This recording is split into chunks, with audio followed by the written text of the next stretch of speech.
গত 11ই ডিসেম্বর 2025 তারিখে ত্রয়োদশ জাতীয় সংসদ এবং গণভোট 26 উপলক্ষে আমাদের যে তফসিল ঘোষণা হয়েছে, তফসিল ঘোষণার পরবর্তীতে আমি মুন্সিগঞ্জ 171 1, 172 2 এবং 173 3 আসনে মুন্সিগঞ্জ এবং 3টি আসনে রিটার্নিং অফিসার হিসেবে দায়িত্ব পালন করছি। তফসিল ঘোষণার পর থেকে নির্বাচন কমিশন কর্তৃক যে প্রদত্ত কার্যাবলী, সে কার্যাবলী আমি ধারাবাহিকভাবে পালন করেছি। প্রথমে আপনারা জানেন যে 11 তারিখে আমি একটি গণবিজ্ঞপ্তি জারি করেছি তফসিল নির্ধারণ, তফসিলে যে তারিখটা ছিল এই তারিখটা উল্লেখ করে। পরবর্তীতে বিভিন্ন দল এবং প্রার্থীরা তাদের মনোনয়ন পত্র রিটার্নিং অফিসারের কার্যালয়ে দাখিল করেছে। আমরা চূড়ান্তভাবে যাচাই এবং বাছাই করে আমরা রিটার্নিং অফিসারের পক্ষ থেকে আমি একটা রায় দিয়েছি। আপনারা জানেন আমার যে রায়টা ছিল তার এগেইনস্টে প্রার্থীদের বাংলাদেশ নির্বাচন কমিশনে আপিল করার একটা সুযোগ ছিল। প্রযোজ্য ক্ষেত্রে প্রার্থীগণ আপিল করেছে এবং তার পরিপ্রেক্ষিতে বর্তমানে আমাদের যে তিনটি আসনে বর্তমান 19 জন প্রার্থিতা করছে। এর মধ্যে মুন্সিগঞ্জ 1 আসনে 6 জন, পাকুড়ে হচ্ছে 5 জন এবং 3 আসনে আমাদের মোট 8 জন প্রার্থী প্রতিদ্বন্দ্বিতা করছে বিভিন্ন প্রতীকে এবং কেউ স্বতন্ত্র প্রার্থী হিসেবে। আপনারা জানেন যে একটি নির্বাচন যখন সরকার পরিচালনা করে, রিটার্নিং অফিসার সরকার দায়িত্ব দেয় নির্বাচন পরিচালনা করতে, কিন্তু নির্বাচনের যে সুষ্ঠু পরিবেশ, এই পরিবেশটা কিন্তু রিটার্নিং অফিসার নিশ্চিত করে।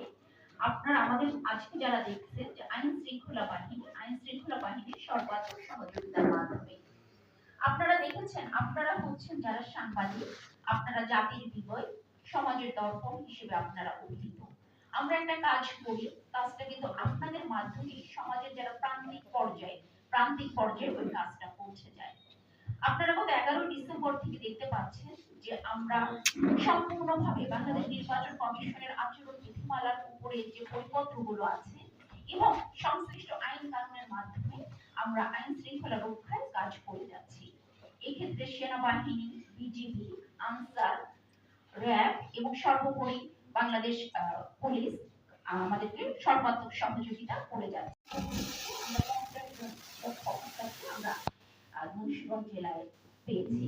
আমাদের সেনাবাহিনী, বিজিবি, পুলিশ, আনসার, র্যাব প্রত্যেকটা বাহিনীর আমাদের বিপুল পরিমাণ সদস্য মুন্সিগঞ্জ জেলায়, পর্যাপ্ত পরিমাণ সদস্য মুন্সিগঞ্জ জেলায় আমাদের নিয়োজিত করা হয়েছে। আমি যতটুকু জানি, ইতিহাস পর্যালোচনা করে, যে এর আগে কোন নির্বাচনে মুন্সিগঞ্জে এত বেশি পরিমাণ আইন শৃঙ্খলা বাহিনীর সদস্য কখনো প্রয়োগ করা হয়নি। সুতরাং আমরা ভাগ্যবান যে আমরা এত সদস্য পেয়েছি।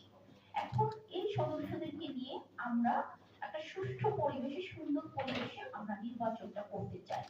আপনারা দেখেছেন যে শুরু থেকে আমরা অত্যন্ত সুন্দরভাবে আমাদের কার্যক্রমটা পরিচালনা করেছি। দু একটি ঘটনা যে ঘটেনি তা কিন্তু নয়। গত পরশুদিন গোয়াগাছি একটা ঘটনা ঘটেছে, গতকাল তো মোল্লাকান্দিতে একটা ঘটনা ঘটেছে, যে বিষয়টা সম্পূর্ণ অনাকাঙ্ক্ষিত। তবে সাথে সাথে আমরা চেষ্টা করছি, যারা ওখানে আমাদের কাছে ভিডিও ফুটেজ আছে, কল রেকর্ডিং আমাদের কাছে আছে, আমরা সন্ত্রাসীদেরকে এবং অবৈধ অস্ত্র আমরা এগুলো ধরার জন্য আমরা আপনার চেষ্টা চালিয়ে যাচ্ছি। যখনই আমরা এই সফল হব আপনাদেরকে আমরা অবহিত করব। তবে আপনাদেরকে আমরা এই বিষয়ে আশ্বস্ত করতে চাই যে আমাদের প্রত্যেকটা ক্ষেত্রে আমাদের কার্যক্রম আমাদের অব্যাহত আছে। দেখা গেছে তারা মুখোমুখি হয়েছে এবং অস্ত্র হাতে দেখা গেছে।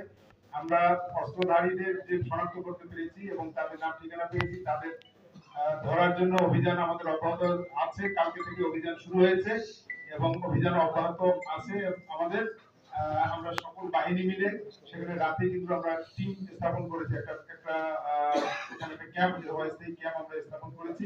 সেনাবাহিনী টিম আছে, পুলিশ আছে, নির্বাহী ম্যাজিস্ট্রেট এখানে আছে এবং আমাদের আজকে থেকে আরো সকল ফোর্স আমরা কিন্তু পেয়েছি। আমাদের ফোর্সের যে মোবাইল টিম সেটাও আমাদের কার্যকর আছে এবং ডমিনেশন ফ্যাক্টরি হবে ওই এলাকাগুলোতে, যে এলাকাগুলোতে সংঘর্ষ প্রবণ এবং যেগুলোতে আশঙ্কা রয়েছে যে সংঘর্ষ হতে পারে, সেটা আমরা একেবারে উড়িয়ে দিচ্ছি না। যদিও মুন্সিগঞ্জ শান্তিপূর্ণ জায়গা, শান্তিপূর্ণভাবে নির্বাচন অনুষ্ঠিত হয়, কিন্তু একটি জায়গায় কিন্তু আসলে অ্যালার্মিং আছে, বিশেষ করে গজারিয়ার গুয়াগাছিয়ায়, আমাদের মোল্লাকান্দি, সিরাজদিখানের বালুচর, শ্রীনগরের বাগড়া, টঙ্গিবাড়ি, দিঘির পার এইসব কিছু কিছু জায়গায় কিন্তু আমরা আলাদাভাবে আমাদের ডেভেলপমেন্ট প্ল্যানটা আমরা কিন্তু রেখেছি।